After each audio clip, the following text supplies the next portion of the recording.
Mayor, ang paglat po ay nasa area ng sinasabing sensitive when it comes to security dynamics. And ano po yung pinakamalaking pagbabago sa peace and order in relation po dito sa amended Anti-Illegal Gambling Ordinance and stricter safety measures?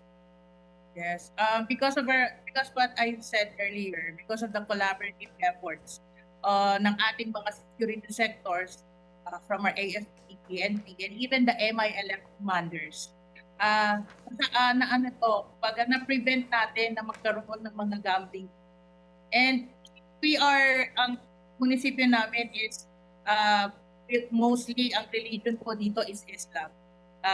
Pinagbabawal talaga sa religion namin ang pagsusugal.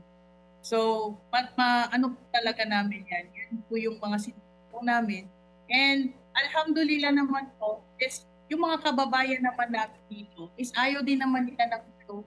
Ayaw din naman nila ng hindi maganda yung buhay nila. So, because of the relationship din natin sa community, na-maintain at sustain natin because they are also cooperating sa ating form